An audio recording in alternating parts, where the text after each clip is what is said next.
जादू की झपकी क्लास में फिर से आपका स्वागत करता हूं। आज कैलेंडर के फिर बेसिक कंसेप्ट से बढ़कर आज हम एग्जांपल पे आएंगे, क्वेश्चन को सोल्व करके देखेंगे कि क्या होता है। बेसिकली सब लोग देखते हैं कि 10 जून 1987 को कौन सा दिन था। हमने बेसिक कॉन्सेप्ट के क्लास में पढ़ा था कैसे निकालना है। अब सिंपल सा तरीका देखिएगा, 87 ये कौन सा है, लीप ईयर है कि साधारण वर्ष है। पहले हम चेक करेंगे कि ये लीप वर्ष है कि साधारण। जो 4 से भाग लगा, अब 87 क्या है, 4 से भाग लेता है, उसको पूरे को इधर कर लेते हैं। 1 जनवरी टू 10 जून, जो 87 का हम से एक साइड कर लेंगे, ऐसे लिखेंगे 1986 पूर्ण।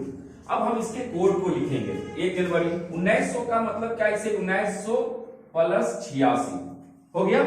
अब देखते हैं जनवरी 31 दिनों का होता है और हमें याद है, हमने पिछले क्लास में आपको बताया था, अपने पिछले वीडियो में बताया था कि जनवरी का कोड क्या होता है। जब साधारण वर्ष हो तो जनवरी में विषम दिनों की संख्या 3, फरवरी 0, मार्च,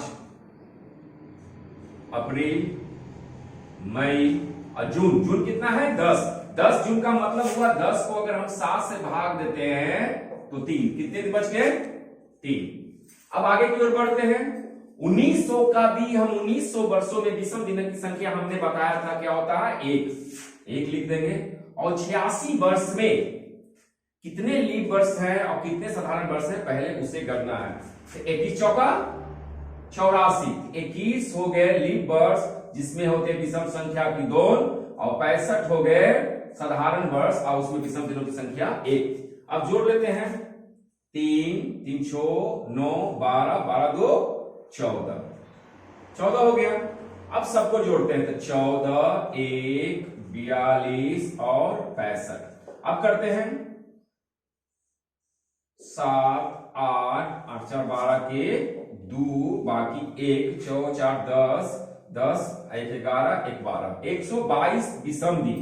122 विषम दिन को 7 से अगर भागा देंगे तो क्या होगा, 7 एकम 7, ये 5 और 2 7 49, तो 3 कितने आ गए हमारे पास, 3 मतलब बुधवार। कौन सा दिन हो जाएगा, बुधवार। जहां तक देख रहे हैं कि इस तरह के कॉन्सेप्ट को बहुत क्लियरली हम लोग बना सकते हैं एकदम सिंपल तरीका में। पहले 1-2 क्वेश्चन को आप रिवाइज करें और उसके बाद बनाएं तो ये क्वेश्चन बहुत ही इजी टक में आराम से बन सकता है कि हम कैसे बना। कैलेंडर के इस बात के दूसरे पैटर्न पे आते हैं कि कहां से क्वेश्चन पूछता है और इसे कैसे शॉर्टली हम बना सकते हैं। हरि को याद है कि उसके पिता का जन्मदिन 13 और 16 जून के बीच में पड़ता है, जबकि उसकी बहन को याद है कि उसके पिता का जन्मदिन 13-18 जून के बीच में पड़ता है। उसके पिता का जन्मदिन किस दिन होगा जिस पर दोनों क्या होंगे, सहमत होंगे। क्या है, हरि को क्या याद है, हरि को याद है कि 13 और 16 के बीच में 13 और 16 के बीच में, जबकि उसकी क्या है, जब उसकी क्या है, उसकी बहन को, किसकी बहन को, हरि की बहन को याद है कि 14 और 18 के बीच में हुआ। तो सहमत यहां देख रहे हैं कि 13 के बाद और 16 के पहले, और यहां 14 के बाद 18 के पहले, तो कौन हो गया, तो 15। तो किस तारीख को हो जाएगा, 15 जून को उसके पिता का जन्म होगा। कब होगा, उसके पिता का जन्म 15। इस क्वेश्चन को, इस तरह क्वेश्चन बहुत ही आराम से 1-2 क्वेश्चन रिवीजन कीजिए, उसके बाद पहले हड़बड़ नहीं करना है, आराम से बनाना है और क्या करना है, इसको सोल्व करना है। जैसा कि अब देखते हैं कि अगर कैलेंडर के इस तरह के क्वेश्चन की 1 अक्टूबर रविवार हो तो 1 नवंबर को कौन सा दिन होगा। कहने का मतलब 1 अक्टूबर को क्या है, रविवार, ठीक है। तो सबसे पहले ये ध्यान देना है कि अक्टूबर में कौन सा कितने महीने का होता है। हमने आप बताया कि 7 दिन बाद और 7 दिन पहले सेम डेट होता है। तो अक्टूबर महीना कितने दिन का है, अक्टूबर महीना होता है 31 दिनों का। तो 7 पहले सिंपल सा है कि 1 + 8 तो कहने का मतलब 29 अक्टूबर को भी क्या होगा, रविवार। हमें निकालना है 1 नवंबर को कौन सा दिन होगा, 1 नवंबर को कौन सा दिन होगा। अब ये रविवार है तो सोम, और ये हो गया मंगलवार, तो ये कौन सा दिन हो गया, बुधवार। अब इस तरह से भी बना सकते हैं क्वेश्चन को। अब दूसरे तरह से इसको बना सकते हैं कि 1 को रविवार है तो 30 दिन बच गए उसमें, और 1 दिन और 31 दिन। अगर 31 को हम 7 से भागा देंगे, 7 चौके 28, तो शेष कितना बच गया, 3 रविवार हो गया। रविवार कहने का मतलब 0 और 3 मतलब 3, तीसरा दिन क्या हो गया, बुधवार। आप इस तरह के क्वेश्चन को बहुत इजीली बना सकते हैं और एग्जाम में 1 अंक तो सुरक्षित आपका हो ही सकता है। अब देखते हैं कि कैलेंडर के इस तरह के क्वेश्चन में श्रीमती सुशीला ने अपनी शादी की वर्षगांठ मंगलवार 30 सितंबर 1997 को मनाई।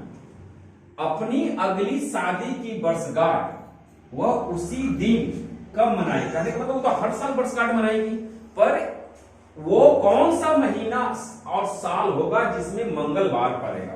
इस तरह के क्वेश्चन को हम बड़े ध्यान से देखते हैं।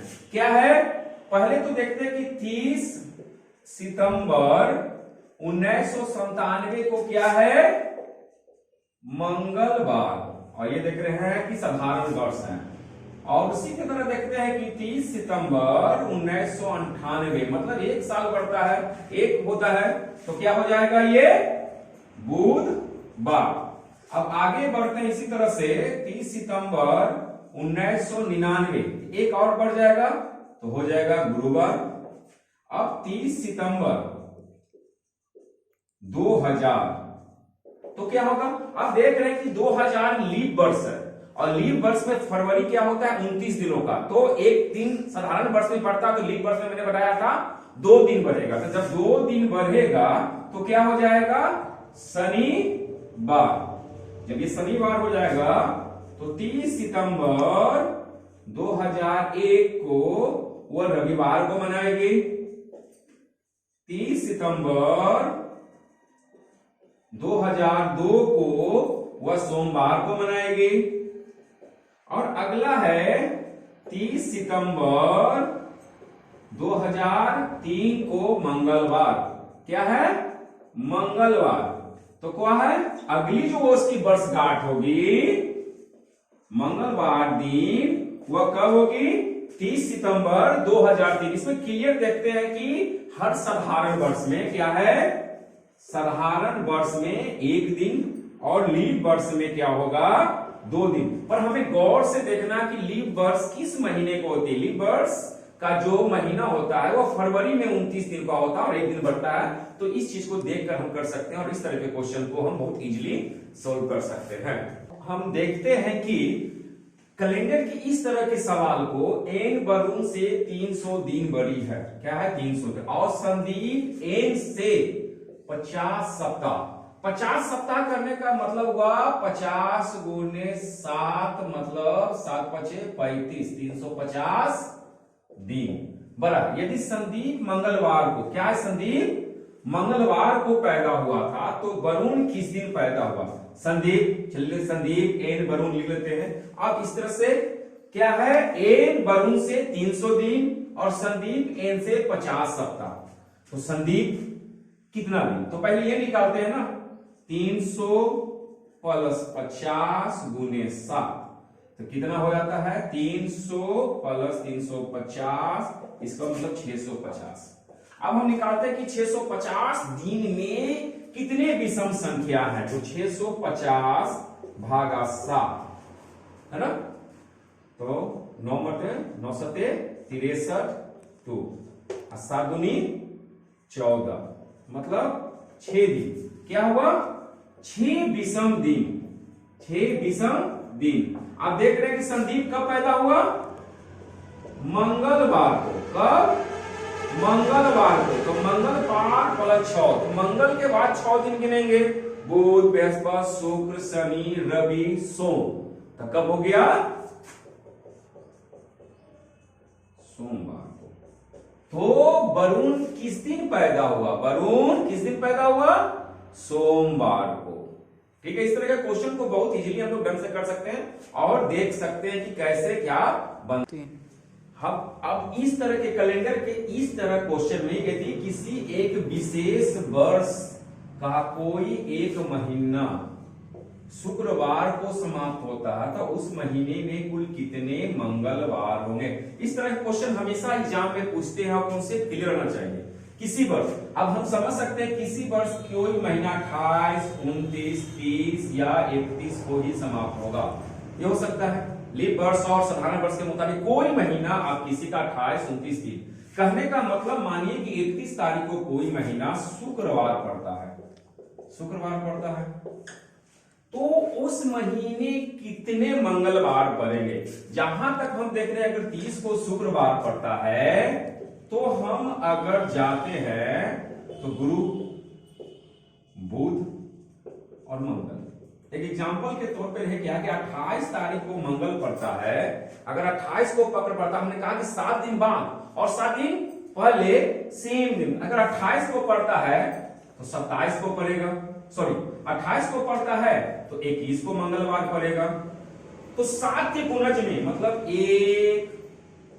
7 जो गुणज में 7 जोड़े तो 8 को, 8 इसमें जोड़ते हैं तो 15 को, 15 में 7 जोड़ते हैं तो क्या होता है 22 को।